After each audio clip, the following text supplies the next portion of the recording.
É, boa noite, meu nome é Laís Santos Ferreira, sou estudante de Engenharia Civil da Universidade Federal de Lavras e nesta apresentação vou explicar o paradoxo do duplo cone, um experimento do corpo rígido que parece contrariar a gravidade, mas que pode ser completamente explicado pelas leis da física. A gente vai passar pelo sumário, né? E nessa apresentação vou falar sobre o aparente paradoxo, a geometria do sistema, o centro de massa, forças e torques, conservação de energia e a relação de tudo isso com modelos mentais e também uma aprendizagem significativa. O aparente paradoxo, o duplo cone, parece subir os trilhos inclinados sozinhos. E isso cria um conflito, né, com o senso comum, porque intuitivamente esperaríamos que ele descesse. Porém, o movimento correto deve ser analisado através do centro de massa. Mesmo que o cone suba visualmente, o centro de massa ele desce verticalmente, né? Então a energia potencial gravitacional ali diminui e o movimento continua obedecendo, né, às leis em si da mecânica.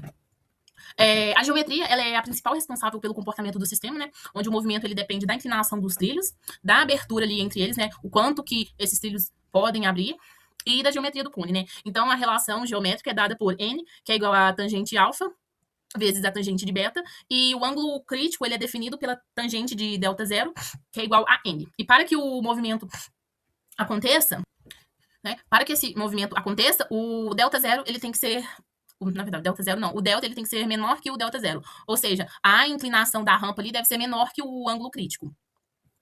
E no sistema de referência, o artigo ele utiliza um sistema cartesiano tridimensional para representar, né, posições, velocidades, forças, torques, né? E os vetores unitários e JK, eles representam as direções, né, dos eixos ordenados ali. E isso é importante porque o movimento do duplo cone, ele acontece em diferentes direções ao mesmo tempo.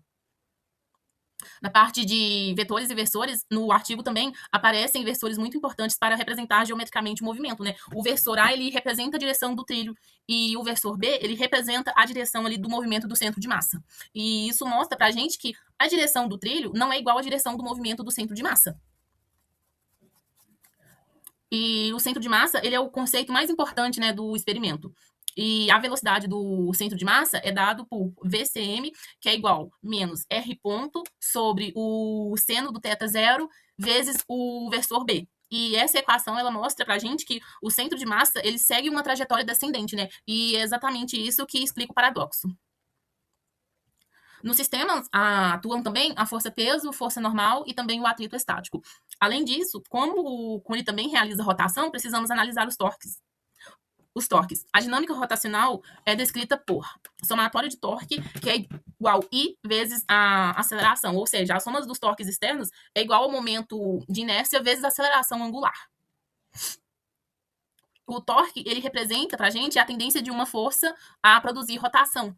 E ela é calculado por o Rzinho vezes a força, né? Onde o torque ele depende da intensidade da força, da distância do eixo e também do ângulo de aplicação em si. E no duplo cone, o atrito estático ele gera o torque necessário para a rotação. A força normal, ela atua perpendicularmente aos trilhos, né? Onde, ou seja, ela satisfaz a condição do N vezes o ΔR, que é igual a zero. E isso mostra pra gente que a normal não realiza trabalho mecânico. Além disso, o sistema também ele precisa obedecer ao rolamento puro, né? Isso garante pra gente que o ponto de contato ele permaneça instantaneamente em repouso. Na conservação de energia, ela explica o movimento onde a energia mecânica é dada por E, que é igual a K mais U, e a energia cinética possui a parte, né, translacional e também a rotacional, que eu coloquei aqui no slide, fiz alguns rascunhozinhos, e a energia potencial é U, que é igual a M, G vezes o Y. E durante o movimento, a energia potencial ela diminui porque o centro de massa desce.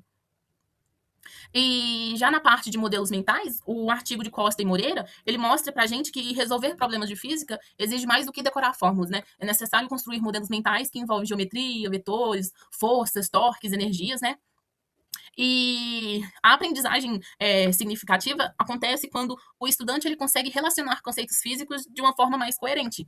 E no duplo cone precisamos integrar tanto a dinâmica como a geometria, como a rotação, a energia e também né, saber interpretar esses valores. E quando conectamos todos os conceitos físicos corretamente, o paradoxo desaparece. Então, o sistema passa a ser compreendido através da geometria, do centro de massa, da conservação da energia. E para concluir, né? O paradoxo do duplo cone, ele demonstra como a física utiliza a matemática geométrica e interpretação física para explicar fenômenos que, ao nosso ver, parecem contraditórios, né? Embora visualmente o cone pareça subir a rampa, o centro de massa ele desce, né? Onde permite que todo o movimento continue obedecendo às leis, né, da física. E obrigada pela atenção.